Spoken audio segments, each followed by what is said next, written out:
I think there is sort of exaggeration about the tariff subject. Donald Trump came up with a full comprehensive plan. Tariff is one of them. And in business in general, tariff is kind of dangerous to play with. You could play with it at a certain level, and then it has to be combined with several other programs. So Donald Trump mentioned that he will do fracking, he will increase production. He will promote manufacturing inside the United States, promote jobs. So it's a complete comprehensive plan. So it's not just talking about tariffs and we're going to tax everything coming to the United States to create a tax war. No, that's not the idea. Beside that, during Trump's time, all the tariffs and all the taxes that he imposed in China, the Biden administration decided to keep it. They did not cancel any of it. And on So top of nothing's that, they changed, sir, add from the another Trump tax, administration to the Biden administration. not with China. And Which side? actually, the Biden administration added to that another 100% tax on the chips and on the batteries that used in electric cars. So depends on the media, what media highlights. I don't want to scare people about tariffs, but in case it's been used, and I know Trump is a well-known businessman and he knows how to use tariffs, it might be used manually. So it's not going to be used in an offensive way to create a tax war. No, I don't agree with that. Okay, sir, as you mentioned China, could Trump's policies shift economic power dynamics, potentially pushing Europe or Latin America to deepen trade ties with China? Okay. Now the point is the market. Okay, production is something and the market is something else. Like China and Mexico, as an example, most car factories, they moved to China and Mexico, targeting the low tax. And because there is no taxes in this particular government, towards electric cars that comes from Mexico, that encouraged more businesses to move to Mexico to manufacture there and then reship the cars to the United States with less taxes. So the idea, it depends. Like if you want to attract countries with low tax, and then attract manufacturers to move to those countries, it depends, like what kind of market they have and how is the market is going to just justify that. So it's not just one item. When you talk about economy, it's many factors that works together. Sir, how would Trump's proposed economic policies, including tariffs and tax cuts, impact the value of the dollar? And what ripple effects might this have on emerging economies, debt, and inflation? Well, okay, for inflation in general, there is three ways to tackle inflation in economy. Number one is to cut costs. Number two is to raise taxes. And number three, to utilize resources and increase income. This is Trump, sir, what? right?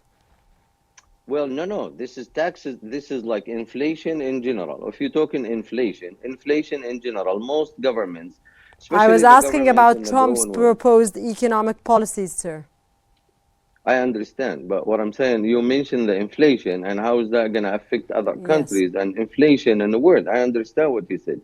But what I'm trying to say, in general, he is trying to tackle the inflation in the United States. Now, every country has to tackle that inflation based on their economy. Now, we cannot just justify that Donald Trump or all his policies is gonna like flame war of business and taxes, and then it's gonna be inflation across the board. Now we're gonna work with one economy at the time, and every single economy is gonna work as a minor economy in its own. But if you want to tackle inflation in general, number one, you have to cut costs. So basically, let's say you're talking about Europe or China or any other country that has inflation. They cannot work with the inflation umbrella of the United States. They're going to have to work with their local umbrella. So for Donald Trump, as an example, his plan, which is actually match the universal plan, which is fracking, which is increasing the income and utilizing the resources of the United States. Second, he proposed a program that he might do with Elon Musk, that they're going to control the the expenses, and then cut costs. Okay, Number three. perfect, sir. On the other side, if Harris pursues a stable fiscal approach, would this stabilize global inflation rates, especially in regions vulnerable to United States economy policy shifts? Well, okay, which exact policy that you're talking about from Miss Kamala about the economy? Can you be specific? Be specific in that. The economy, sir, the tax cuts, the tariffs, her own what she intends to do, and her pursue as a stable fiscal approach, a stable fiscal approach. Okay, a stable fiscal approach. When you are saying the tax cut, she imposed $50,000 tax cut on the businesses, correct? I beg your That's what pardon, she sir. meant. Sorry. Okay, you're talking about tax cut. She mentioned a program of a $50,000 cut for small businesses, correct?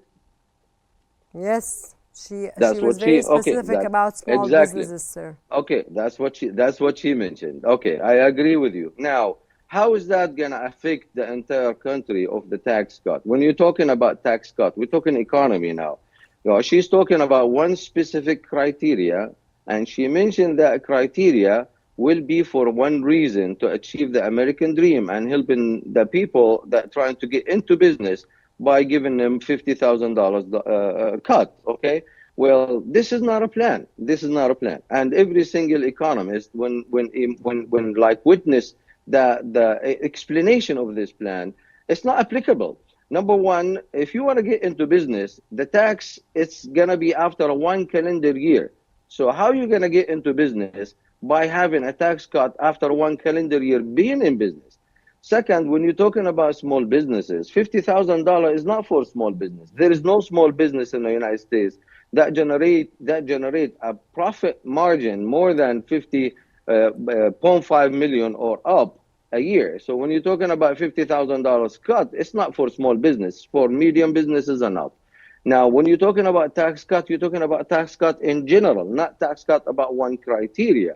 So do I explain that in a good way, or you need more explanation about that No, point? thank you, sir. Trump's proposed tax cuts and Harris's potential increase in public spending both imply higher U.S. national debt. How might each candidate, sir, approach affect global financial markets, especially in terms of bond yields, sir?